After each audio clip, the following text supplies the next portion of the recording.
किसके लिए जन्नत बनाई है माधव? कौन है जो यहाँ गुनहगार नहीं है? यार सब लोग गुनहगार है दोस्त, चाहे वह छोटा हो या बड़ा। गुनाह तो सबने किया है और उस गुनाह को धोने का मतलब पापों को क्षमा करने का मंत्र किसी को नहीं मालूम है। क्यों नहीं मालूम है? कि आप लोग देखते ही नहीं। आइए मैं बताता हूँ। आज हम में से सब लोगों ने पाप किया है, लेकिन अपने पाप को क्षमा करने का अधिकार किसी के पास नहीं है। क्यों नहीं है? क्योंकि हम जानते ही नहीं है। हमारे पापों को क्षमा करने का अधिकार सिर्फ सर्वशक्तिमान परमेश्वर के पास है, और जिससे हम लोग हाथ जोड़ के प्रार्थना कर सकते हैं, वचन को पढ़ सकते हैं, विनती कर सकते हैं, तब जाके हमारे पाप क्षमा हो सकते हैं। अब अभी ऐसा नहीं कि हे प्रभु मेरे पाप क्षमा कर दे, हे प्रभु मेरे पाप क्षमा कर दे, हे प्रभु मैंने जो गलतियां की है माफ कर दो। ऐसा नहीं होता है दोस्त। अगर ऐसा होता तो आज के समय में सब लोग चंगे होते, सब पापी नहीं होते, सबके पाप क्षमा हो जाते। अपने पाप क्षमा करवाने के लिए या करने के लिए हमें दिल से विश्वास करना पड़ता है उस परमेश्वर पे, जो मृत्यु को हराकर हमारे जीवन में आया, हमें अनंत जीवन देने के लिए, हमें अंत के दिनों में बचाने के लिए, ताकि हम मृत्यु को प्राप्त ना हो सके, हम पाप में ना रह सके, हमारे पाप क्षमा कर दिए जाएं और हम शैतान जैसा कार्य ना करें, शैतानों से दूर रहे। एकमात्र नाम है सर्वशक्तिमान परमेश्वर, जो हमें इस तनाव भरी और इस दर्द भरी दुनिया से बचा सकता है, इन पापों से बचा सकता है। लेकिन हम उस परमेश्वर की प्रार्थना नहीं करते, हम परमेश्वर को याद नहीं करते। कभी मन में याद आया कि हाँ परमेश्वर की प्रार्थना करनी चाहिए, हे प्रभु हमको माफ़ कर दे, हे प्रभु हमने जो भी गलती है की इसको क्षमा कर दे। अरे मेरे दोस्त, आपने गलती करने में थोड़ा समय तो लगाया होगा, तो क्षमा करने में उसका 10 गुना ज़्यादा समय लगता है। गलती करने में थोड़ा समय लगता है, मान लेते हैं, लेकिन क्षमा करने में उससे 10 गुना ज़्यादा समय लगता है। एक बार कहने से, क्षमा करने से, मांगने से, अपने पापों का प्रायश्चित करने से ऐसा कुछ नहीं होने वाला। अगर ऐसा होता तो आज इस धरती पर कोई भी पापी नहीं होता, कोई भी पापी नहीं होता। दोस्तों, आज के जीवन में सब लोग चाहते हैं कि हमें कोई बीमारी ना रहे, हमारे पास पैसा रहे, हमारे पास अच्छा परिवार रहे, हम ऐश की ज़िंदगी जिए, हमें काम ना करना पड़े, हमें मेहनत ना करनी पड़े। ये सब लोग चाहते हैं, लेकिन परिश्रम करना कोई नहीं चाहता, मेहनत करना कोई नहीं चाहता। हम लोगों के बारे में बुरी बातें करते हैं, अच्छी बातें कोई नहीं चाहता। हम लोगों के साथ मिलकर बुरा काम कर देते हैं, अच्छा काम कोई नहीं चाहता। क्यों? क्योंकि अच्छे कामों में मेहनत होती है, अच्छे काम ईमानदारी से करने पड़ते हैं, इसके लिए। और बुरे काम में कौन सी मेहनत होती है? थोड़ी बहुत मेहनत कर भी लेते हैं, हालांकि बुरा काम इतना प्रेरित करता है कि वो मेहनत भूल जाते हैं। अरे हमने तो इसको टपका डाला, हमने तो इसका बुरा कर डाला, इसकी बुराई हमने कर डाली इधर। इससे कुछ फायदा नहीं है दोस्त, कुछ भी नहीं। बस तुम अपने आप को बेवकूफ़ बना रहे हो, अपने मन को बेवकूफ़ बना रहे हो, उस परमेश्वर को नहीं, क्योंकि वह सब देखता है। तुम अच्छे करोगे तो भी देखेगा, बुरे करोगे तो भी देखेगा। परमेश्वर सब देखता है। इसके लिए मैं कहता हूँ दोस्त, अच्छे काम करो, लोगों के साथ अच्छा व्यवहार करो, अपने दिल को नम्र रखो और अपने दिल से प्यार करो, उसमें प्रेम भरो, उसमें मोहब्बत भरो, उसमें दया भरो और माफ़ करना सीखो। क्यों? क्योंकि हम भी परमेश्वर से यही उम्मीद करते हैं कि हे प्रभु हमको माफ़ कर दे। लेकिन माफ़ कब करेगा परमेश्वर? जब हम लोगों को माफ़ करेंगे, हम लोगों को क्षमा करेंगे, हम लोगों की मदद करेंगे, तब जाके परमेश्वर हमें माफ़ करेगा। वो भी 1 दिन, 2 दिन, 5 दिन, 10 दिन, महीने भर, साल भर, ना ना ना ना। हमें पूरा जीवन यही करना पड़ेगा। लोगों की मदद करनी पड़ेगी। मैं ये नहीं कह रहा हूँ कि हाँ बहुत सारी मदद करो या बहुत बड़ी मदद करो।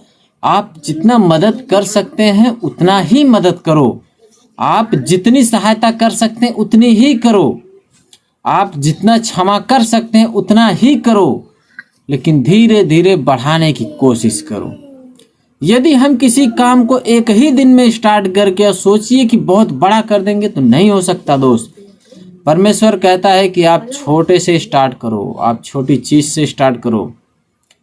आपको सीखते जाना है, उसके बाद धीरे धीरे आगे बढ़ना है। यदि हमने छोटी छोटी चीज़ों माफ़ करना सीख लिया तो बड़ी चीज़ें माफ़ कर देंगे।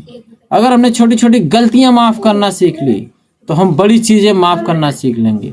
हमने छोटी छोटी गलत बात बोलना छोड़ दिया तो हम बड़ी गलत बात बोलना छोड़ देंगे। हमने छोटी छोटी गलतियां करनी छोड़ दी तो हम बड़ी गलतियां छोड़ देंगे। बदलाव करो दोस्त, अच्छा करो, अच्छा बदलाव लाओ, जीवन आपका सुखी रहेगा। फिर आपको कहना नहीं पड़ेगा कि हे परमेश्वर मेरे साथ इतना बुरा क्यों कर रहा है। क्यों? क्योंकि बुरा परमेश्वर उसी के साथ करता है जो बुरा करता है। मैं भी बुरा किया था, मेरा टांग टूट गया, मैं चल नहीं सकता, एक ही जगह बैठा रहता हूँ, लेकिन खुश हूँ। क्यों खुश हूँ? कि परमेश्वर ने मेरी गलतियों का सजा मुझे दिया है। मैंने कहीं गलती की होगी, मुझे याद नहीं है, बस मेरे पाँव का ऑपरेशन हुआ है, डॉक्टर चलने के लिए मना किए है, सरिया पड़ा है घुटनों में, लेकिन मैं खुश हूँ। मुझे दुख होने का कोई हक ही नहीं है, क्योंकि जब मैंने गलतियाँ की तब तो मुझे कुछ याद नहीं था। अब मुझे दुख पड़ रहा है तो अब मैं याद करूँगा उस परमेश्वर को। अरे याद क्यों करूँगा? मैं तो परमेश्वर को धन्यवाद बोलूँगा, हे प्रभु तूने ऐसा किया, मुझे मेरी गलती का एहसास हुआ। मुझे दंड मिलना चाहिए भाई। क्यों मिलना चाहिए? क्योंकि हमने किसी को दंडित किया है, हमने किसी को गलत कहा है, हमने किसी के बारे में गलत किया है, इसलिए हमें दंडित किया जा रहा है।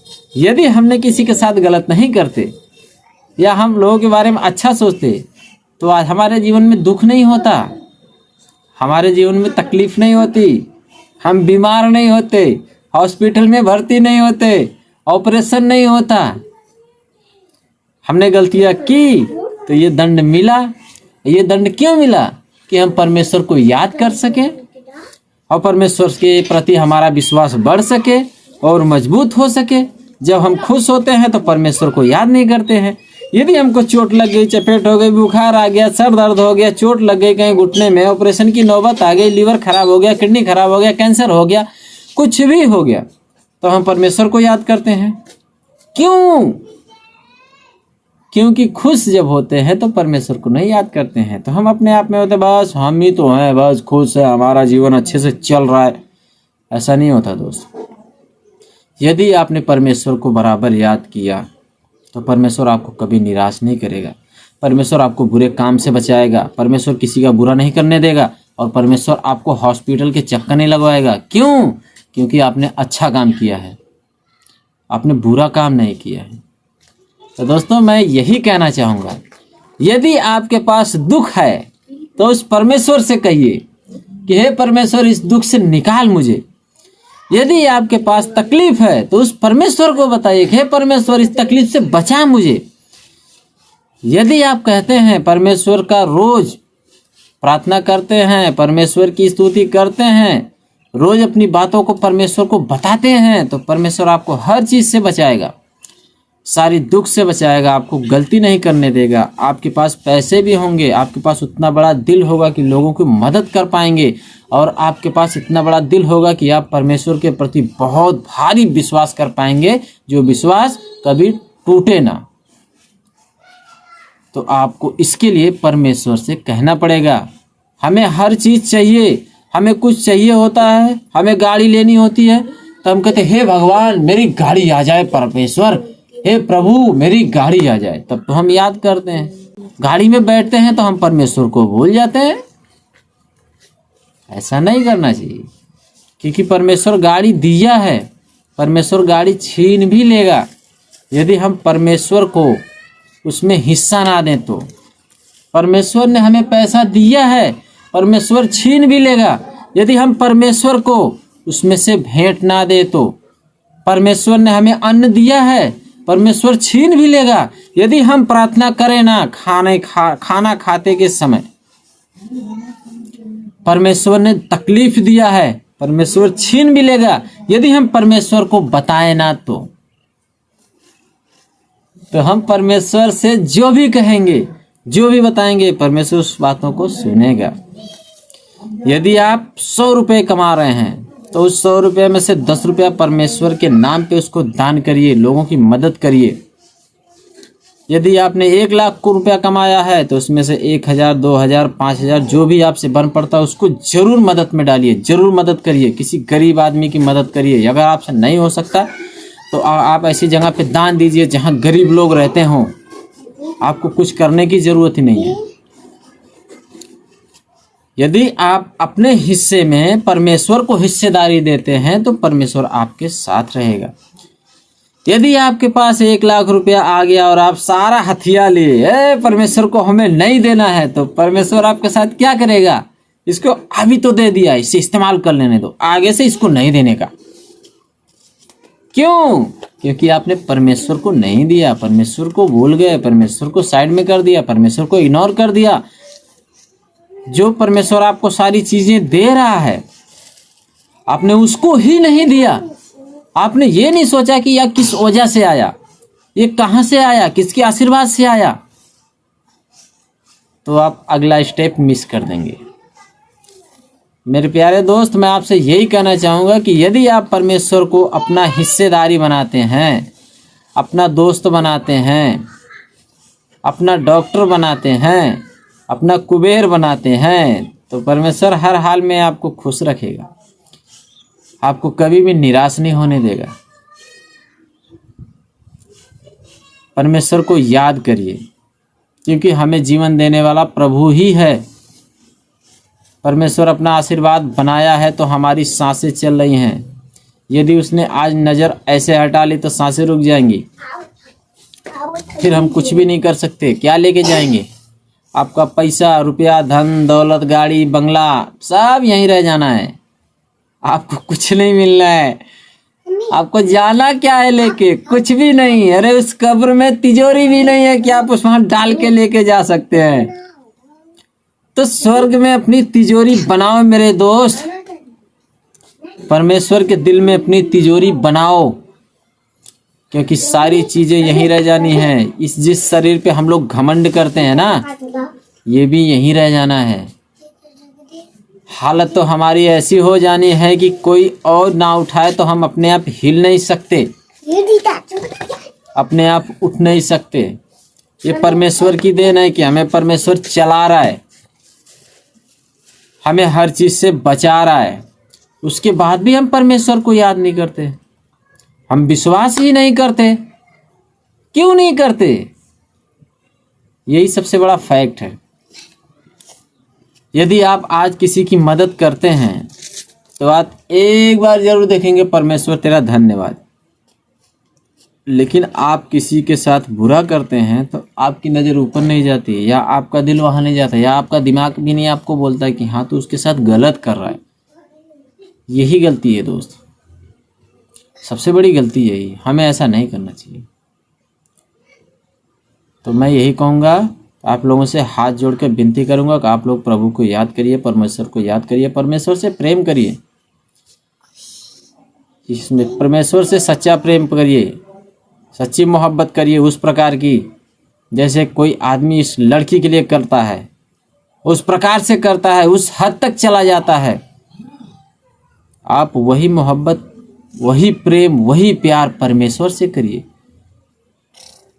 देखिए जिंदगी आपकी पलट जाएगी, आपके सारे अंधकार प्रकाश में बदल जाएंगे, आपकी सारी बीमारियां चंगाई में बदल जाएंगी, आपके सारे आंसू मोती में बदल जाएंगे, आपका सारा दुख हीरे में बदल जाएगा।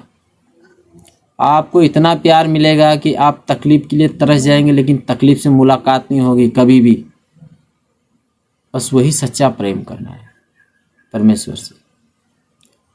और हाँ मेरे दोस्त, मैं लास्ट में एक चीज़ और आपसे कहना चाहूँगा। आप मेरे इस चैनल को लाइक करिए, शेयर करिए, सब्सक्राइब करिए। और हमारा परिवार बनकर हमारा साथ दीजिए। और इस वीडियो को शेयर करिए अपने दोस्त के पास, अपने भाई के पास, अपने रिश्तेदार के पास, ताकि वह भी परमेश्वर की उपस्थिति महसूस कर सकें, परमेश्वर को अपने जीवन में ला सकें, परमेश्वर के सत्य के मार्ग पर जा सकें। एक बात याद रखिए दोस्त, सत्य परेशान हो सकता है लेकिन पराजित नहीं होता। सत्य परेशान हो सकता है लेकिन कभी हारता नहीं। परमेश्वर आपको तकलीफ दे सकता है लेकिन कभी छोड़ेगा नहीं। चलिए, आप हमारे परिवार के हिस्से हैं, आप हमसे प्रेम करते हैं और हम मिलते हैं अगली वीडियो में। तब तक के लिए जय मसीह की।